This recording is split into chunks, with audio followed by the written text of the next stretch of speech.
کہ آئندہ یہ غلطی مت کرنا. تو یہ اللہ کی طرف سے نعمت ہوتی ہے. کوئی غلطی ہو, بیٹے نے غلطی کی, باپ کی طرف سے چماٹ لگ گیا, ٹائم پہ لگ گیا, لیٹ ڈیلے نہیں ہوا. اور ابا سے غلطی ہوئی, کسی اور کی طرف سے تنبیہ ہو گئی. شیخ اور پیر و مرشد سے غلطی ہوئی تو مریدوں نے بتا دیا کہ یہ ٹھیک نہیں ہے.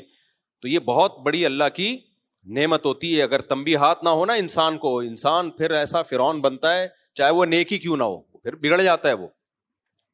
تو خیر کہاں سے کہاں میں چلا گیا, میں بات کیا کر رہا تھا؟ موبائل فون نہیں یار, ابے سالے, ابھی جو لاسٹ میں چل رہی تھی نا بات, ہاں دال کی مثال تو دے رہا تھا میں, وہ تم دوں گا اس کے بعد بھی. ماش کی دال, ہاں نہیں وہ کسی اور طرف چل گیا, میں بالکل لاسٹ میں ایک اہم بات کر رہا تھا. خیر چلو آ جائے گی دوبارہ ذہن میں انشاءاللہ. تو میں مثال دے رہا تھا کہ دیکھو, ہاں وہ طالب علم کی مثال دے رہا تھا کہ ہمارے حضرت نے کیا فرمایا, اس مالدار طالب علم کو بولا کہ سختی سے منع کر دیں, دوبارہ آئے نا کوئی کھانے کے لیے, بالکل نہیں. اچھا پھر ایک اشکال ہوتا ہے, حضرت ان کو یہ کہہ دیتے مالدار طالب علم کو کہ آپ اپنا کھانا الگ منگوا کے الگ کمرے میں کھایا کریں, غریب طلبہ کے ساتھ نہیں کھایا کریں. یہ بھی تو کہہ سکتے تھے نا کہ غریبوں کا دل خراب ہوتا ہے نا. بھائی غریب کا دل خراب ہوگا, میں دال کھا رہا ہوں مدرسے کی, اور یہ کیا کھا رہا ہے, چپلی کباب کھا رہا ہے, شامی کباب کھا رہا ہے, قورمے کھا رہا ہے, تو غریب کا دل اس سے جلے گا کہ نہیں جلے گا؟ تو حضرت کہہ سکتے تھے کہ آپ غریبوں کے سامنے ایسا مرغن کھانا کھاتے کیوں ہو, یہ کہہ سکتے. میں سب چیزیں نوٹ کر رہا تھا کہ حضرت اس کو تنبیہ کیا کرتے ہیں. یہ بھی تو حضرت کہہ سکتے تھے نا, بھائی آپ الگ لے جا کے کھا لیا کرو, ان کے سامنے کیوں کھا رہے ہو آپ, ان طلبہ کا دل خراب ہوگا. لیکن حضرت نے یہ بھی نہیں کہا وہیں بیٹھ کے کھاؤ. کیوں بھائی, دوسرے طلبہ ہمارے پاس تربیت کے لیے آئے ہوئے ہیں. ساری زندگی ایسا کبھی نہیں ہوگا کہ آپ غریبوں میں ہی رہو. کبھی آپ کو لینڈ کروزر والے آپ سے آ کے ملیں گے, کبھی کوفتے کباب والے آ کے ملیں گے, کبھی غریب ملے گا, کبھی امیر ملے گا. ابھی سے غریب طالب علم کی تربیت کہ تمہارے سامنے جب دال رکھی ہوئی ہے تو اگر کوئی کوفتے بریانی کباب کھا رہا ہے تو تمہاری بلا سے تمہاری توجہ اس کی طرف بولو نہیں ہونی چاہیے. سمجھ میں نہیں آ رہی بات؟ تمہیں جو ملا ہوا ہے وہ اس کو مرغا سمجھ کے کھاؤ تم. یہی تو ٹھڑک جب بڑی ہوتی ہے پھر بڑھتی ہے ٹھڑک. پھر یہ صرف کھانے پینے میں نہیں رہتی کہ میں دال کھا رہا ہوں, میرا پڑوسی بریانیاں پھوڑ رہا ہے, تو پھر یہ پڑوسیوں کی بیویوں تک بھی جاتی ہے. ہمیں میری بیوی کالی, اس کی دیکھو جمشید دیکھ کیسی بیوی لے کے گھوم رہا ہے, احساس کمتری میں جائے گا نا. بچپن سے عادت پڑے گی بھائی میرے سامنے دال اور اس کے سامنے قورمہ, کیونکہ اس کا قورمہ ہے, میرا اس قورمے سے لینا دینا بولو کچھ بھی نہیں.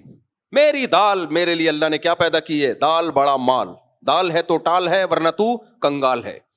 ویسے تو یہ مال ہے تو ٹال ہے, میرے لیے کیا ہے بھائی, دال ہے, اس کے لیے اللہ نے پیدا کیا. ٹھیک ہے, تو جب یہ بڑا ہوگا بالغ ہوگا تو پھر اپنی بیوی کو کیا سمجھے گا, بھائی آڑی ہے, ترچھی ہے, ٹیڑھی ہے, لکوا ہے, جو بھی ہے میری قسمت.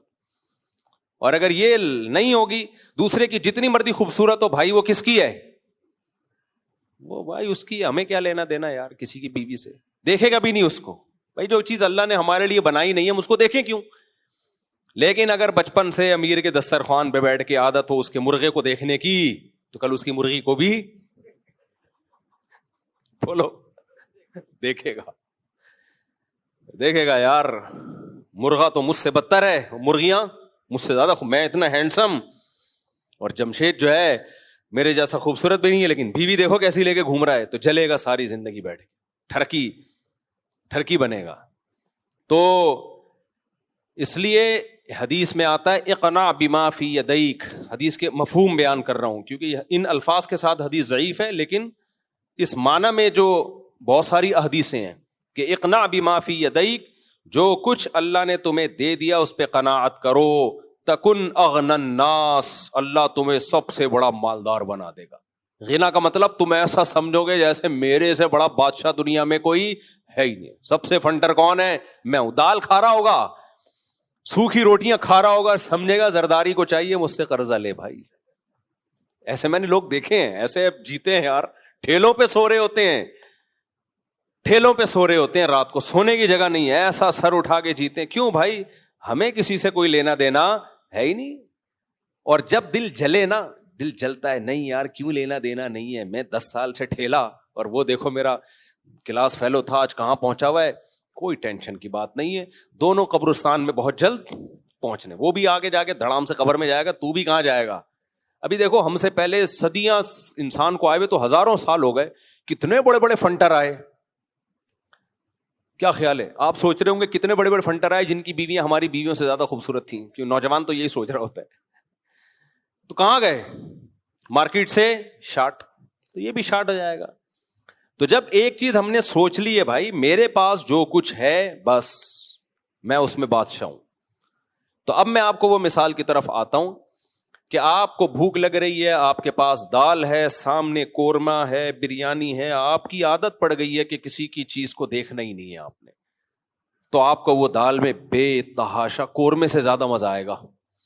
لیکن اگر آپ کی یہ عادت نہیں ہے, یا آپ کے لیے الاؤ ہے بھائی سب کچھ کھا سکتے ہو, جیسے بوفے میں ہوتا ہے, آپ گئے وہاں آدھا گھنٹہ تو آدمی ڈھکن ہی دیکھتا رہتا ہے. مجھے تو بوفے پسند ہی نہیں ہے, ایسے جہاں جاتے ہیں نا, میں اکثر واقعہ بتاتا ہوں نا, سعودی عرب میں ہم 2013 میں حج کرنے گئے, تو اب وہ سسٹم یہ تھا کہ ناشتے میں اتنی 20 قسم کی چیزیں, انجیر, یہاں ڈھکن ہٹاؤ, سعودیہ میں جنہوں نے زمزم وغیرہ میں ہوٹل میں ناشتہ کیا پتا ہوگا ان کو, 20 قسم کے کھانے.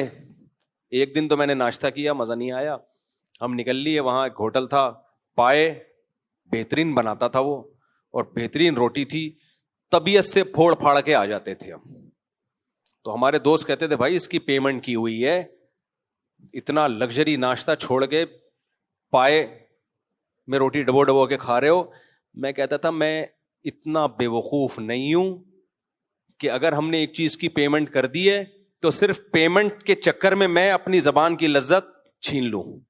جب ناشتے میں مزہ ہی نہیں آ رہا, 20 انجیر کیا کرے گا ناشتے, جب تک آپ صبح ناشتے میں ایسے پائے جس میں انگلیاں جب ڈبو تو ایلفی کی طرح چپک جائیں, ایسے پائے تھے وہ, معمولی پائے نہیں تھے, انگلیاں کیا ہوتی تھیں, چپک جاتی تھی. ایسے پائے آپ کھاؤ ناشتے میں, کل سے شروع کر دو. تو ایسے پائے بھائی جب تک انگلیاں ڈبو ڈبو. اور جو نہاری بھی لوگ کھاتے ہیں نا, آپ جاؤ یہ جو بڑے مشہور ہوٹل ہیں نہاریوں کے, ان میں نے کچھ لوگوں کو دیکھا ہے روٹی کو نا یوں کر کے کھا رہے ہوں گے, ایسے کر کے یوں یہ ڈبو کے کھا رہے ہوں گے. ان کے بارے میں مجھے ایک شعر یاد آتا ہے, جو ذرا سی پی کے بہک گیا اسے میں کدے سے نکال دو, یہاں اہل ظرف کا کام ہے یہاں تنگ نظر کا گزر نہیں. یہ نہاری کھانے کے قابل نہیں ہے, ان کو نکال دو یہاں سے.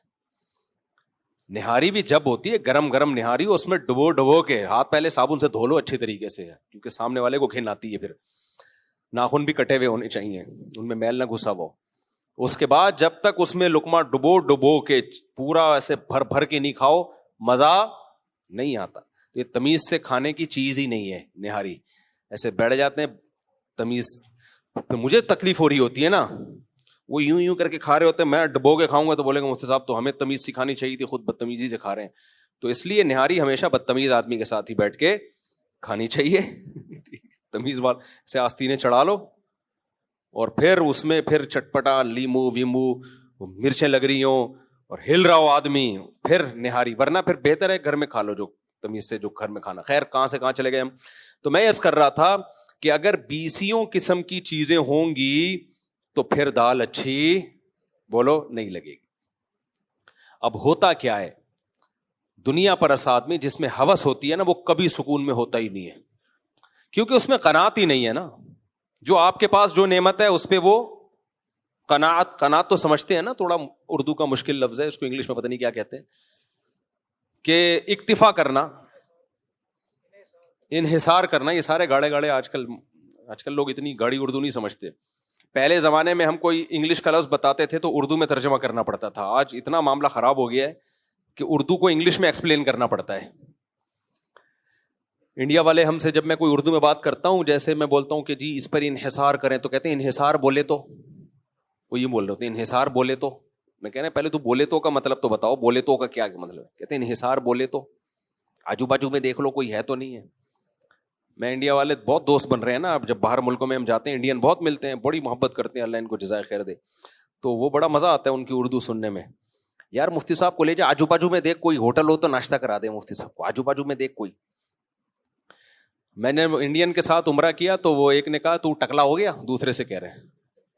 میں نے کہا شاید مذاق کر رہا ہے, کہنے تو ٹکلا ہو گیا. میں نے کہا یار قابل عزت آدمی ہے, اس کو ٹکلا کیوں بول رہے ہو؟ قابل عزت آدمی ہے, اس کو ٹکلا کیوں بول رہے ہو؟ تو انہوں نے کہا ہم لوگ ٹکلا بےزتی والا لفظ نہیں ہے ہمارے یہاں, گنجے کو ہم ٹکلا ہی بولتے ہیں. ہم تو کوئی قابل احترام آدمی ہوگا تو گنجا بھی نہیں بولتے, ہم کہتے ہیں آپ نے حلق کروا لیا ہے, قابل احترام ہے نا, یہ تھوڑی حضرت جی کو گنجا کرا کے لے آؤ. بولے گا یار, تو ہم تو یہ کہتے ہیں حضرت کا حلق کروا دو. قصر کرنا ہے یا حلق کرنا ہے, بڑی تمیز سے. تو وہ سیدھا سیدھا بھی ٹکلا کرا دو اس کو. خیر